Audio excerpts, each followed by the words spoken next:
So, narito tayo ngayon sa RD ng Pag-asa, Mandaluyong City at salamat sa pagkakataon na ma-cover itong training ng ating Jendo Wolverines, Metro Manila na affiliated ng Philippine Jendo Federation at kasama po natin ngayon ang kanilang master, si Master Christopher Matias. Sir, magandang hapon po. Magandang hapon po. Last time natin nakausap si Sir Christopher, naimbitahan kita doon sa DWIC sa ating regular Sunday program na ako isa sa mga taga-invite sa ating mga bisita natin. Anyway, so ang Jendo Wolverines Metro Manila, it is one of the fast rising clubs ng Jendo dito sa Metro Manila, which is under the guidance na rin ng ating PJF under the leadership of Grandmaster Jonathan Makiling Abaya. So, could you tell us more about dito sa inyong club na inyong inaawakan na yun at ano ba yung mga masasabi natin memorable achievements so far para sa inyong club? Okay, yung mga achievements natin sa Jendo Wolverines Club of Metro Manila. So, we have chapters in Barangay 605, Santa Mesa, Manila. And we're here in Barangay Adish Mills, Barangay Highway Hills, and Barangay Hulo, and soon Jendo Makati. So we improve, turuan po yung mga kabataan ng libre po para ma-develop natin yung mga kabataan na maiwas natin sa masamang bisyo at yung over gadget awareness. Kasi meron akong Yung mga babad sa gadgets. Yes.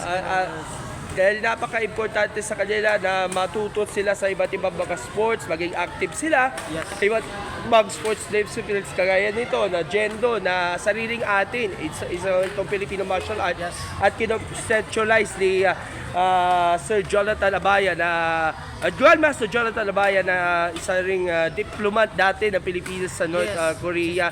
So, awas sa Jendo, ano ba siguro yung pinaka-memorable, sabihin natin, matutunan ninyo sa Jendo compared sa ibang mga sports? Okay. Actually, I've started mag-Jendo nung 13 years old. Now, yung age ko ngayon is 50 years old. So, I learned yung discipline tsaka yung leadership to guide yun. Lalo na i-guide yung mga kabataan pagka maiwas sa mga bisyo, at hindi sila maligaw ng landas, lalo na yung maging respeto sila, magkaroon sila ng respeto sa lalo na sa mga magulang nila. Yan po nawawalan. Naobserbahan ko na rin yan, sir. Especially ginaguide ka ni Grandmaster Abaya na mula nung umpisa ang inyong career hanggang sa inyo sa pagiging coach. Siya rin siguro ang pinaka-ed mentor ninyo sa inyong buhay sa pagiging Jendo martial artist po. Yes, po. Yeah, dahil ano siguro yung mga lections or takeaways ninyo ni GM Abaya na-apply ninyo at naipapasa ninyo sa ating mga kabataan natin?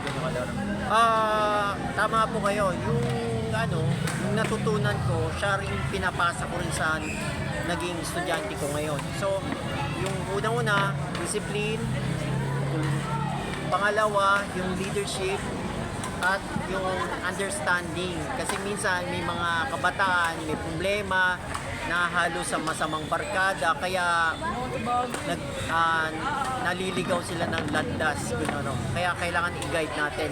Tsaka isa pa, ang kinagandahan ngayon, we have our own Parents Association na mag-guide ang mga kabataan natin. Lalo So na, meron pala kayong chapter kung saan binubuo ito ng mga magulang mismo. meron na rin po. Para at least yung mga magulang willing naman yung mga kabataan at mag-try out ng Jendo at Yes. ma-apply nila sa pagdating sa kanilang buhay, hindi lang sa pagiging atleta, kundi sa pag-aaral na rin. Dahil sinasabay na rin yung kanilang mga pag-aaral at Yes, sa training para dito sa iba't ibang mga competitions. Yes po. At malaki siguro na iambag itong club na ito sa patuloy na pag-unlad sa Jendo. Lalo na last year, ang alam ko ay runner-up finish kayo doon sa National Championship. Yes. Pakibalitaan niyo po. Actually, yung nakaraang November 17, 9th NMGC National Games Martial Arts Games Committee. So, yun, mga merong nanalo ng gold, saka and And sa matter of fact, bukas, haharap kami sa flag racing ng City Hall ng Mandaluyong. Ipe-present kami. Haharap kami kay Mayor bukas. So, merong cash incentives ba? So far, di ko alam, no? Pero sa ngayon, Sana nga pero sa ngayon, recognition na muna po. Yes. The outstanding efforts niya sa kanilang parangal niya dito sa competition na yun. Pero sir, in regards to that, kamusta ang progress na yun ng ating mga nagtitraining na yun ng mga bata, especially yung mga baguhan? Okay.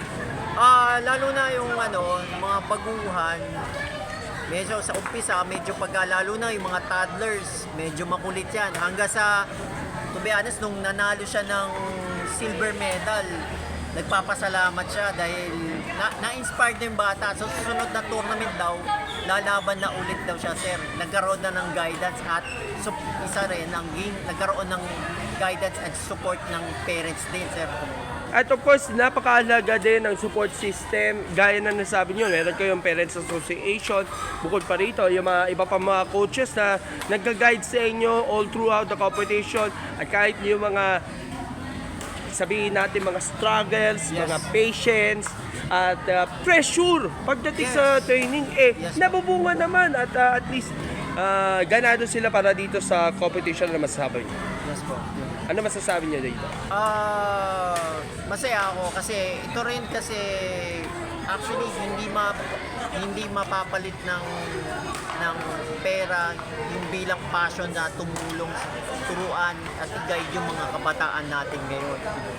Okay. Yung passion. Okay, so anong oras ang training? Anong araw sinasagawa yung training ninyo every week para sa mga interesado na sumali dito? Yes, actually, every Saturday dito, 9 a.m. to 1 p.m. here. And even Sunday, it depends minsan pag kami event, 9 a.m. to 1, minsan namumuk sa hapon, 2 p.m. to 6 p.m. sir, pag Sunday naman. Okay. What's the next competition para sa ating competition? I think will be involved in the inter-school youth martial arts games, sir. Will be estimated by the month of July, sir. So medyo matagal pa, so 4 na buwan na muna. Pero ang focus ngayon would be in training muna ng ating mga Jendo artists para at least maging capable na sila to win the medals. Yes. And hoping na ma-improve pa yung mga techniques nila na natutunan at na-apply nga dito sa competition. Yes. So anyway, siguro ang uling mensahe, siguro pakiusap na lang sa lahat ng mga taga-subaybay na matuto nga mag-Jendo or kahit sa mga kalapit na lugar, baka Yes. pwede yung mga bata, interesado sila na matuto ng Jendo. What's your advice po? Okay. Doon sa mga interesado, gusto matutunan ng libre, can you search my Facebook account, Christopher Maglalang Matias, or can you search sa Google po, Jendo Woodbury's Club Metro Manila. of Metro Manila, sir. At yung advice na rin sa mga nais na matuto mag-Jendo.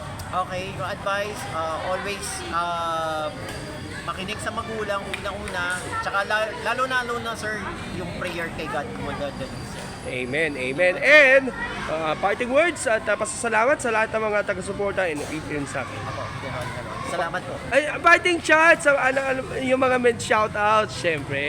Okay. Shout out sa aming director at advisor na si Sir Alan, sa pamilya ko, sa wife ko, yung lalo na yung number 1 supporter ko rin, yung wife ko, at lalo kay Grandmaster Jonathan Makilig Apaya, at happy birthday ngayon. Birthday po ni Ma'am Tet ngayon. Yung Happy kanyang wife birthday ko. po. Ma'am Tet, maraming salamat. Happy birthday sa ating birthday celebrator na yon. Mukhang busy po siya.